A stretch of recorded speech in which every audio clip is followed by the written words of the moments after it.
Thank you, Madam Chairs. I appreciate the opportunity to go ahead of my colleague because I have to go to a press conference at 10:30.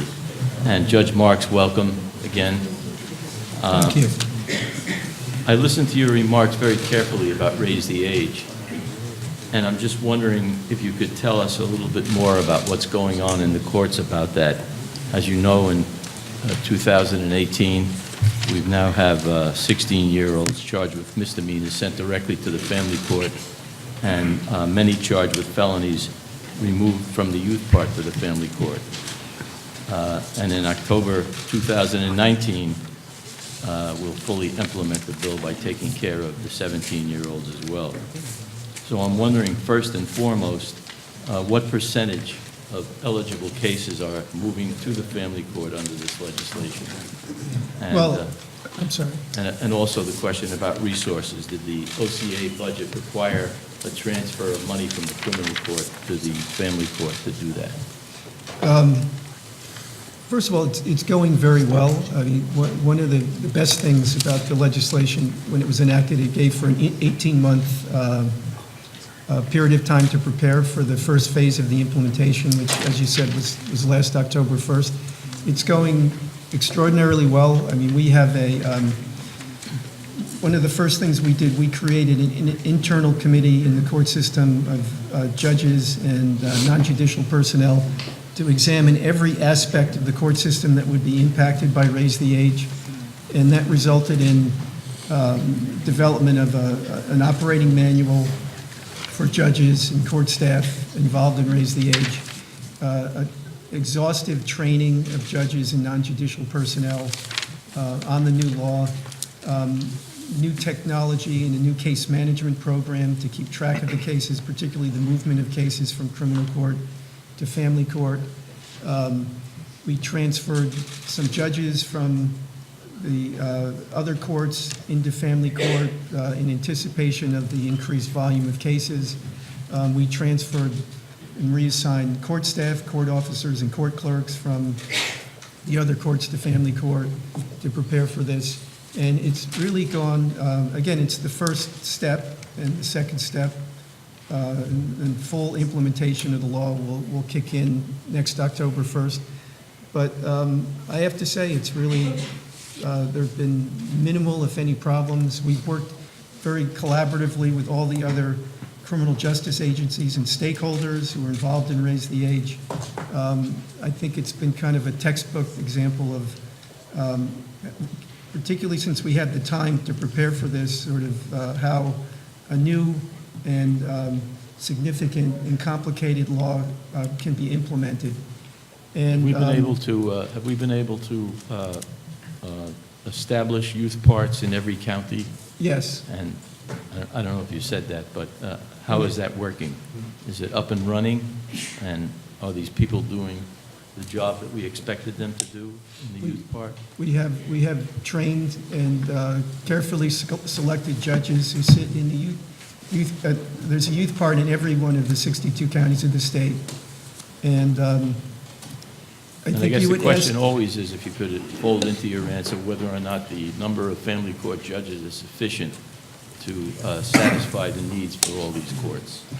I would say so far it is, but we want to wait and see what the impact is. Look, a lot of the success of Raise the Age will be determined by whether probation departments across the state, who have the authority under the law to adjust or divert cases when they come in, so that an actual family court proceeding is not filed with the court.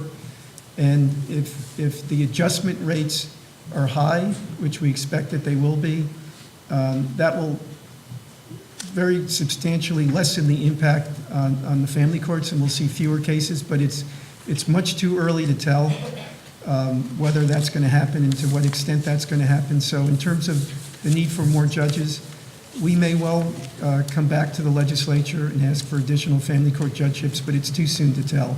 And I think your initial question was, how many cases are being transferred from the criminal courts to the family courts?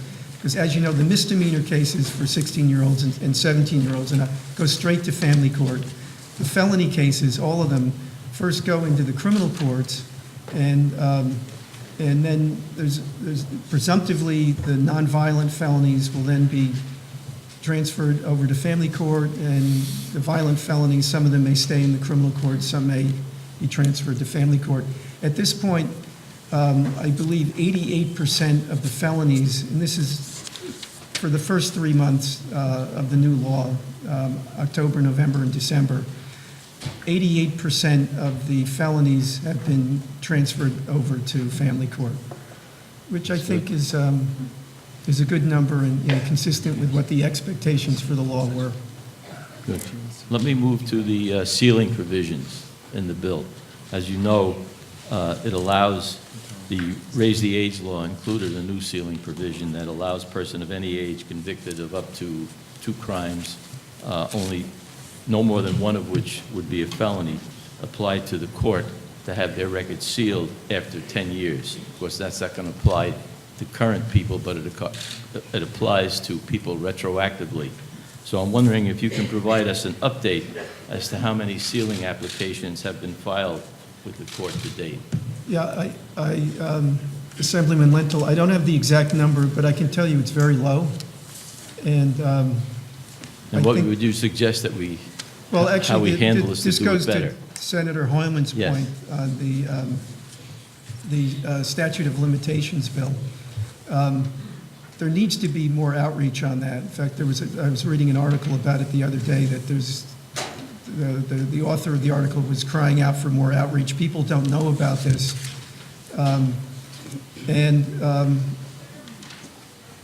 That the word hasn't gotten out to enough people about the opportunities for sealing. And I think we need to think about the best way to do that.